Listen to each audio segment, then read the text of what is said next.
Alright guys, so today I'm going to be going over this card trick that David Blaine performed on Ellen. I've gotten a free request to go over it, so here's what basically it's going to look like. So I'm going to leave the description or the link in the description box so you guys can see what he did. But first off, let's say he had Ellen just shuffle the cards. So you can do this with the shuffle deck, and then he had her pick a card from the middle, and then he had her sign it. So in this case, let's say with the 7 of hearts. Now all he did was he had Ellen tell him where to stop. So he said stop here, she put the card in, and now what he does is really subtly he just kind of dribbles the cards a little bit offset. So the whole thing here with this trick is that it's just a little bit of card control. So he starts to dribble the cards a little bit out jogged, as you can see, and what he does is he pulls up from that out jog and gets a thumb break like this, and obviously he's doing this a lot faster. I'm just showing you guys explanation, but he gets the thumb break and he double undercuts the cards to the top, bringing the spectator selection to the top position. And from here he shows them, the spectators, that the card's not on top or not on the bottom, and it's not on top. And all he did was a double lift, so I'll leave a link on the screen for that. He just did a double lift, the card is actually on top.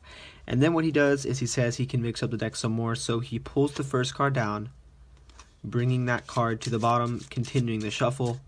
And then since that card's on the bottom, all he does is overhand shuffle the cards until that card is back on top. So then from here, what he's going to do, and this move I'm not too confident in a lot of the card tricks or the card maneuvers where a magician can hold the deck and fold up the card, you know, under the guise of this deck here. So essentially what he does though is he takes the spectator's card, which is on top, the deck is face up, and he folds up the card while misdirecting the spectator, so the card is going to be in 4s.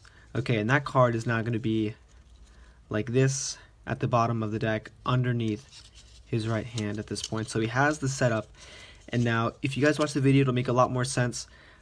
So essentially he's holding the deck in this position, and the way the camera's angled, his left shoulder is kind of covering up most of what's going on. So if you guys, like I said, watch the video, you'll understand.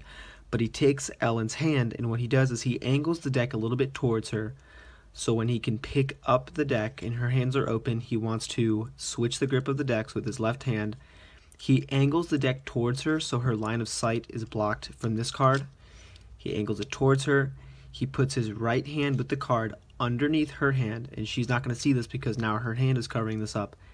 The deck goes on top, and now he just slides the 4-card packet underneath her watch. And obviously he does this a lot better than I do, but essentially he's just putting it underneath the watch. He puts the deck on top, and now he sticks this card, like I said, under her watch. He's holding this deck with both of her hands, and then from there what he does is just have the spectator call out 13 cards, but obviously the card is under her watch the whole time. So what I would suggest doing, guys, is because that is a lot too difficult a lot of times for beginners, and even myself, I don't really mess with these kind of tricks too much, but you can use the basic premise of what I showed you of kind of controlling the cards, and you can kind of put that into your own effect.